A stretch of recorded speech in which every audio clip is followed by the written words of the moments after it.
Okay, can I have your attention, please, for a few seconds? We are here to deliver a petition, a speech that Julian, that Chris has penned for us. Of course, it's his words, and I put the names of all of you at the end of it, so that we support him in basically what he's saying. But I would like to start a little softer with Liv Ullmann. Liv told me yesterday with the John Donne thing. Yeah. Because I think that's a very good way to start. Okay. Okay. I've taken a few lines away, but that is okay. They don't know anything about it, so you have to explain the whole thing. Well, this is explaining why we are all here. It's like he heard about us and then he John wrote Donne. this. Yes, yeah. John Donne. That's great metaphysical poet. Yeah. One of the greatest.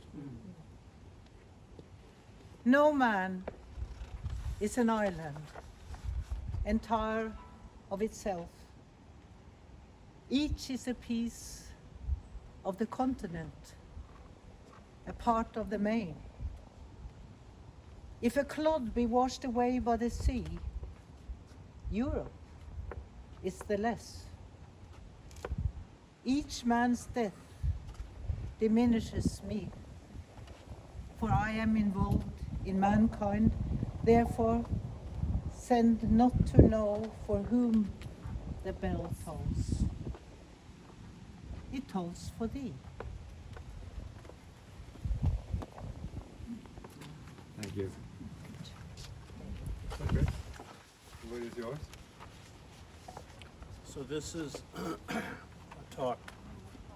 I was invited to Julian's wedding. I was one of 6 guests invited by Julian and Stella, and the authorities at Belmarsh Prison refused to say whether or not we were going to be allowed to enter the prison for the wedding.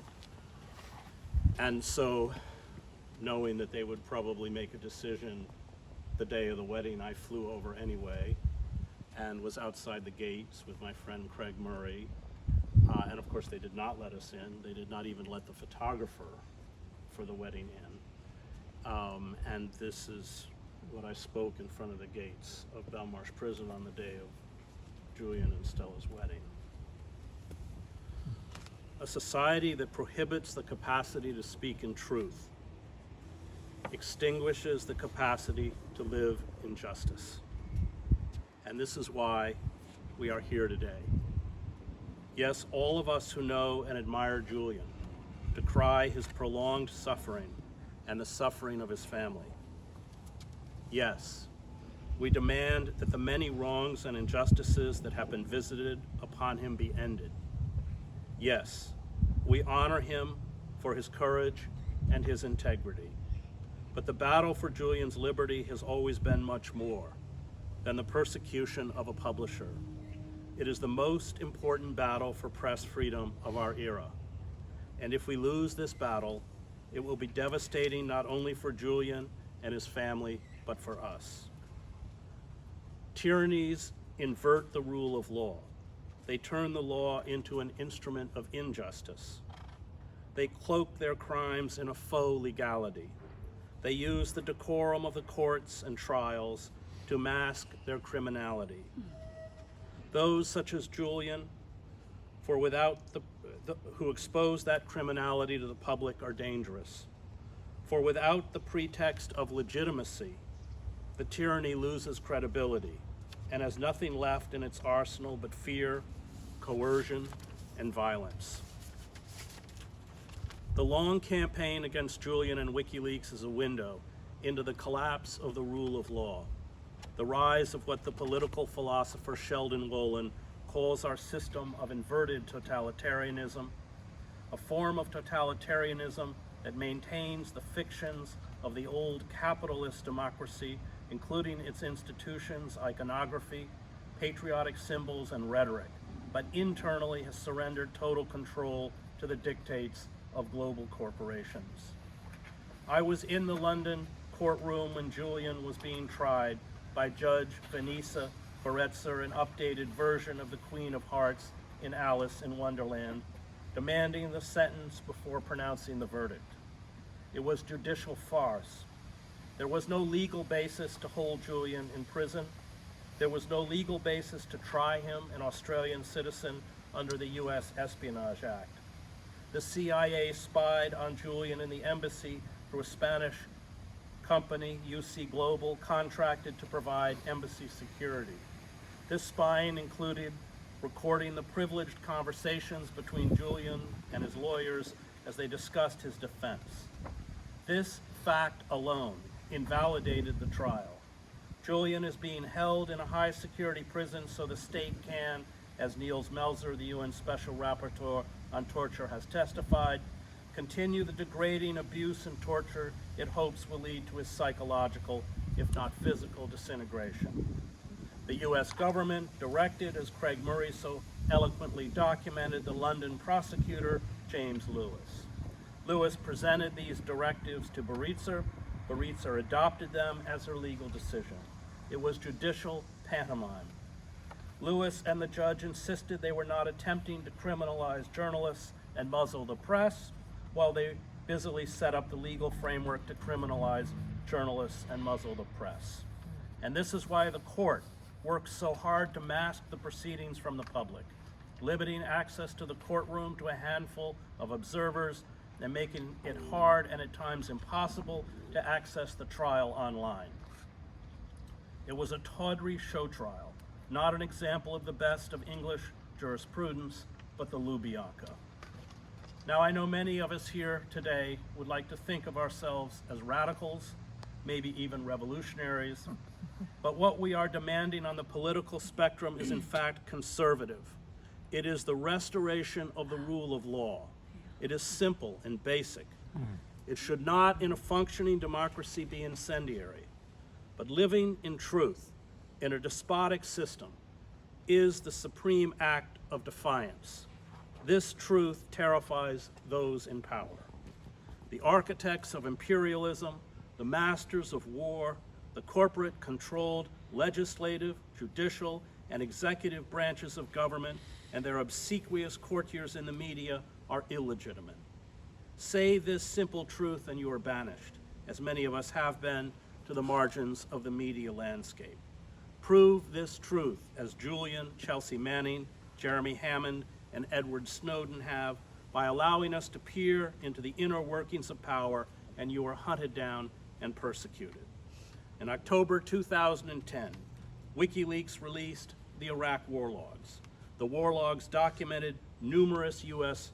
crimes, including video images of the gunning down of 2 Reuters journalists and 10 other unarmed civilians in the collateral murder video, the routine torture of Iraqi prisoners, the covering up of thousands of civilian deaths, and the killing of nearly 700 civilians who approached too closely to U.S. checkpoints.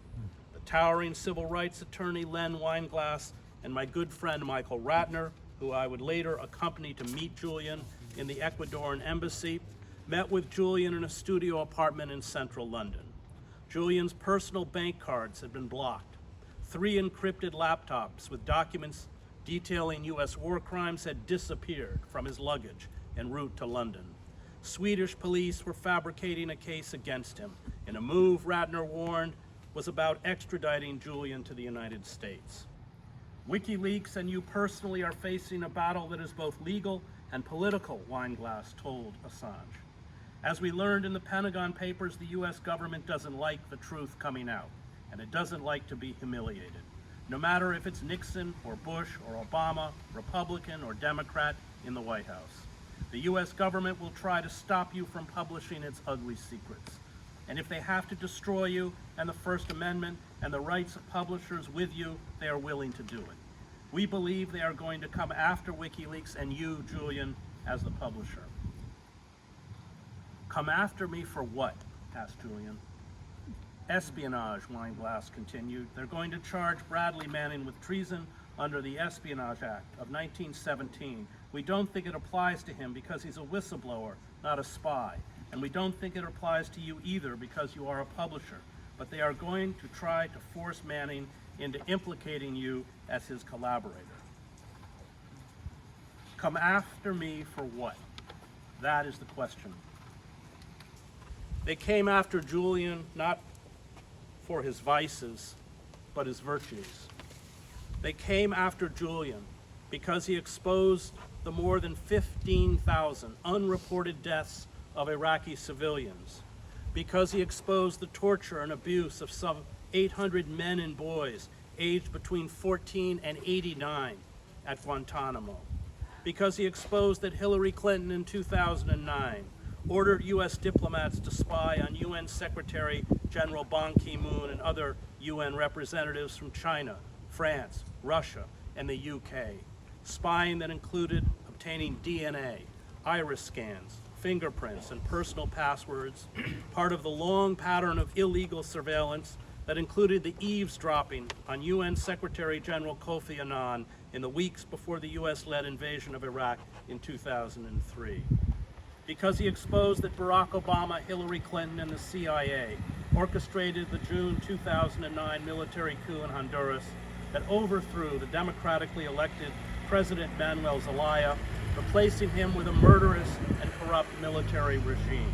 Because he exposed that George W. Bush, Barack Obama, and General David Petraeus prosecuted a war in Iraq that under post-Nuremberg laws is defined as a criminal war of aggression, a war crime, that they authorized hundreds of targeted assassinations, including those of US citizens in Yemen, and that they secretly launched missile, bomb, and drone attacks on Yemen, killing scores of civilians. Because Julian exposed that Goldman Sachs paid Hillary Clinton $650,000 to give talks, a sum so large it can only be considered a bribe, and that she privately assured corporate leaders she would do their bidding while promising the public financial regulation and reform. Because he exposed the internal campaign to discredit and destroy British Labour Party leader Jeremy Corbyn by members of his own party. Because he exposed how the hacking tools used by the CIA and the National Security Agency permits the wholesale surveillance of our televisions, computers, smartphones, and antivirus software, allowing the government to record and store our conversations, images, and private text messages, even from encrypted apps. Julian exposed the truth. He exposed it over and over and over, until there was no question of the endemic illegality, corruption, and mendacity that defines the global ruling class. And for these truths, they came after Julian, as they have come after all who dared rip back the veil on power. Red Rosa now has vanished too, Bertolt Brecht wrote after the German socialist Rosa Luxemburg was murdered. She told the poor what life is about, and so the rich have rubbed her out. We have undergone a corporate coup where the poor and working men and women are reduced to joblessness and hunger, where war, financial speculation, and internal surveillance are the only real business of the state, where even habeas corpus no longer exists, where we as citizens are nothing more than commodities to corporate systems of power, ones to be used, fleeced, and discarded. To refuse to fight back, to reach out and help the weak, the oppressed, and the suffering, to save the planet from ecocide, to decry the domestic and international crimes of the ruling class, to demand justice, to live in truth, is to bear the mark of Cain. Those in power must feel our wrath, and this means constant acts of mass civil disobedience. It means constant acts of social and political disruption, for this organized power from below is the only power that will save us and the only power that will free Julian. Politics is a game of fear. It is our moral and civic duty to make those in power very, very afraid. The criminal ruling class has all of us locked in its death grip. It cannot be reformed. It has abolished the rule of law. It obscures and falsifies the truth. It seeks the consolidation of its obscene wealth and power. And so, to quote the Queen of Hearts, metaphorically of course, I say, off with their heads.